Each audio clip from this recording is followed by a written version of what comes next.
Okay, now it gives me great pleasure on behalf of the committee that organised the 150th birthday to unveil a plaque to commemorate the occasion.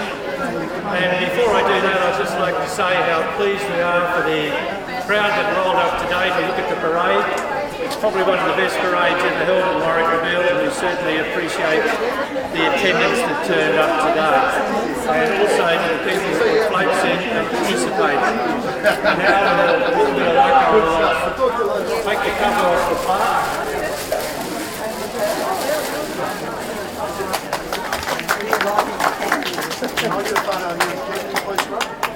Okay, between the two little palms here, there is the time capsule that was put in the ground 29 years ago by the Business and Professional Women's Association. Yeah, John, do you want to help? Okay, Liz, now there you go. You want to try and hold it yourself? It's actually. Do you want to try, Mum? No, I think I'd be battling to do it. Give me a smile, Liz. Johnny. Okay.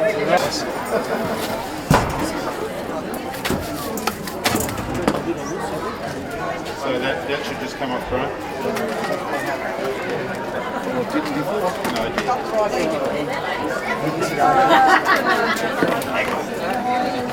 No, it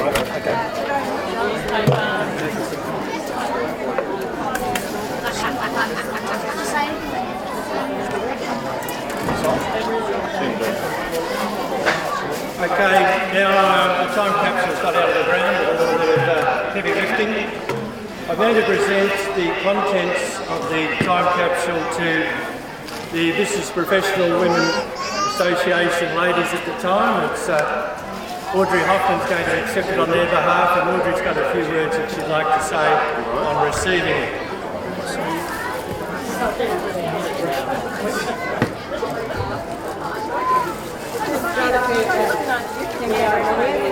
Attendance and everybody else today.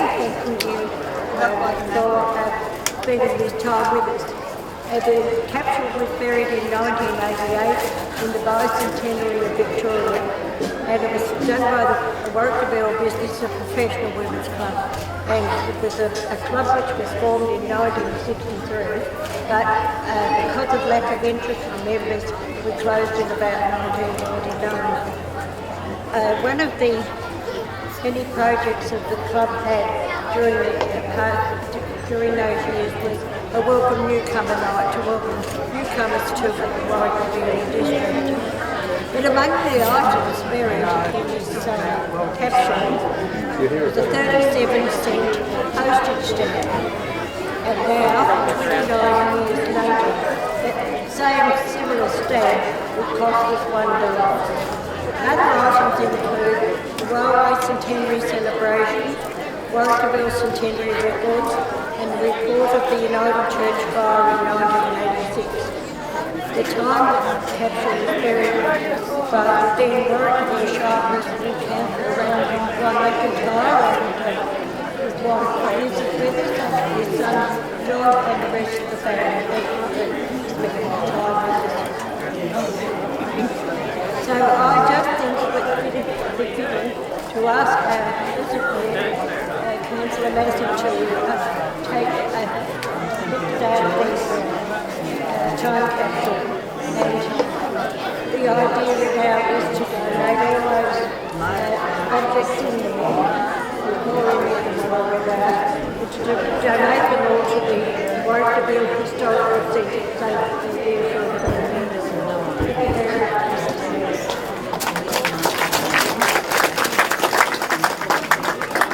Thanks very much, Audrey and ladies, for your attendance today. When Ron McIntyre put the capsule in the ground, one of the things that he said was it would be interesting when we open it in 29 years' time to see what the inflation has done to prices. So in the same issue of the paper, I did a little bit of research while I got the notes from Audrey. If you wanted to go to Graham Bush, the butcher, you could get bacon, 1 kilogram for $5.99. You could go to the Weir family tucker bag and get aged rump steak for $5.59 a kilogram. You could go to the National Bank and put your money in a deposit and get 9.5% interest. Or you could go to Wimmera Real Estate and pick up a house in Molyneux Street for $21,000. So Ron's certainly right, inflation has got a little bit better than he thought it would. So this concludes the ceremony here, the time capsule. We're going to, we're giving it to the Historical Society, but I think we might have to open it and see what's in it and leave it in the information centre, and people can have a look at it. When I call in this afternoon, they'll be able to see the contents of that. Right. And two other things. Scott Street will be open to cars, so just be careful when you're walking.